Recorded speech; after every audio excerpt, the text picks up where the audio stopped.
O melhor lugar para fazer suas compras é no Supermercado São Vicente, fazendo sempre muito mais por você. Vox News. Muito bem, 7h02, voltamos aqui no Vox News, segundo bloco do programa de hoje, 7h02 confirmando, e amanhã, quinta-feira, nós teremos mais uma sessão da Câmara Municipal, com todos os habituais, tradicionais, projetos, indicações, moções, requerimentos, palavra livre, enfim, vários assuntos que toda quinta-feira a gente acompanha na sessão da Câmara. Mas, é claro, desde na quinta-feira retrasada, um assunto vem palpitando a população americanense, que é o aumento do subsídio dos vereadores para a próxima legislatura, a partir de 1 de janeiro de 2013.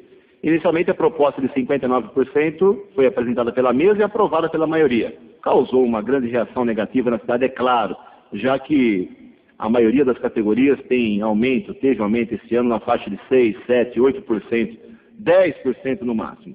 E os vereadores se auto-aplicaram para a próxima legislatura, vamos dizer assim, quase 60%. Depois dessa reação, tivemos a proposta da Divina Bertalho de um pouco mais de 12%.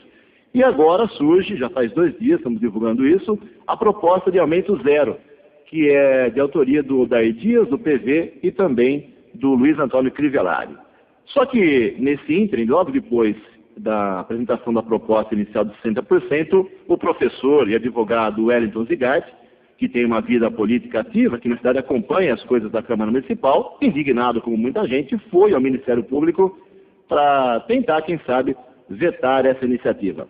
Obrigado, professor Zigart, por atender o jornalismo da Vox 90. Inicialmente, qual foi a sua intenção? A gente já imagina, mas qual foi a sua intenção em detalhes de ir até o Ministério Público contra esse reajuste? Bom dia, professor. Bom dia, eu quero desejar um bom dia aí a todos da redação, aos ouvintes, e dizer que é um prazer falar com todos que estão ligados na Vox 90. O professor tem procurado o Ministério Público, na minha humilde opinião, o projeto de resolução aí concede os 60% de reajuste aos vereadores, apesar de cumprir os requisitos da legalidade, né? Isso que majorou aí os subsídios em 50% que ganha o deputado estadual, ele deixou de cumprir outros 2 princípios basilares aí dentro da administração pública, que é o da moralidade e da impessoalidade. O princípio da moralidade é violado no momento em que se concede reajuste em subsídios dos vereadores em 5 vezes o índice de inflação. Além disso, é preciso destacar que, para a aprovação desse projeto, foi feita uma manobra política, onde não estavam presentes vários dos titulares que já haviam se manifestado contrário ao reajuste. E, gente, convenhamos, os servidores tiveram que fazer uma greve de mais de 30 dias para conseguir o reajuste de inflação. Em 5 minutos, os vereadores aprovaram aí 60%. Na minha opinião, é vergonhoso e imoral. Além disso, todo mundo sabe que muitos dos vereadores da atual legislatura estão candidatos à reeleição, ou seja, que reajuste é motivado por interesses pessoais, menos do que não tem validade para essa legislatura. Aí, desse modo, com a violação desses 2 princípios, moralidade e impessoalidade, nós temos um ato administrativo imperfeito. Aí passível de questionamento judicial, né? E eu quero destacar que a representação encaminhada ao Ministério Público, ao contrário então como os órgãos de imprensa têm entregado, foi contra o projeto de resolução, e não contra qualquer um dos vereadores, porque se tem o nome deles no documento, né? Agora, acredito que com a finalização dos vereadores de revogar o reajuste aí, com a apresentação de 2 novos projetos, a representação tende a ser arquivada, né? Porque ela perde o sentido. Muito bem, estamos conversando com o professor Wellington Zigart, que além de professor também é advogado. Professor, alguns anos atrás, muitos anos atrás, quase 2 décadas, 10 vereadores foram à Justiça reclamando por problema, não digo que seja semelhante, mas reclamando diferenças nos subsídios de lá atrás. E agora o povo de Americana, talvez no ano que vem, vai ter que pagar quase 7 milhões de reais para esses 10 vereadores. Nesse rolo todo desse ano agora, 60% ou 12% ou 0% de aumento, o senhor como advogado imagina que no futuro também possa haver o mesmo pleito, a mesma queixa na Justiça?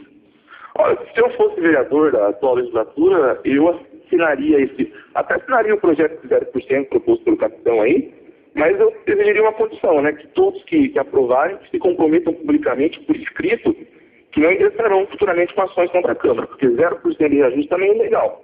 Não adianta o vereador pagar de bonzinho agora, para tentar limpar a imagem que já está desgastada perante a população, e depois, se não reeleito, ingressar com uma ação para rever esses valores que ele abriu mão nesse momento, né? O senhor, como tem uma vida política ativa, qual índice acha que seria justo para o aumento para a próxima legislatura? Eu acho que deveria ser aplicado aí os índices de inflação, né? O INPC, como foi aplicado aos servidores municipais, e conceder o ajuste para que o subsídio não tenha uma desvalorização também, né? Acho que a proposta inicial da vereadora Divina Bertalha, de 12,9%, eu acho que é o mais legal e o mais viável, entendeu?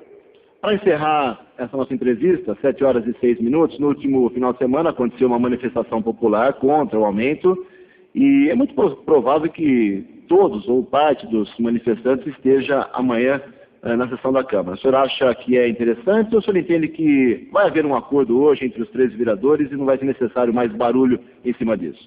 Então, eu acho que, independente de haver o acordo, eu acho que o projeto que vai entrar em votação tem que ser acompanhado pela população, sim. Né? População que se mobilizou pela internet, apesar de possuir gente de vários partidos políticos, em grande maioria não era afiliada a nenhum partido político, ao contrário de que alguns vereadores aí estão tentando afirmar e desvincular o movimento.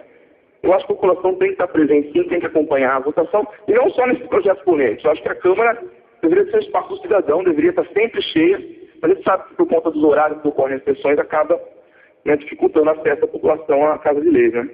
Muito bem, obrigado ao professor Wellington Zigatti, advogado também, pela entrevista, 7 horas e 7 minutos.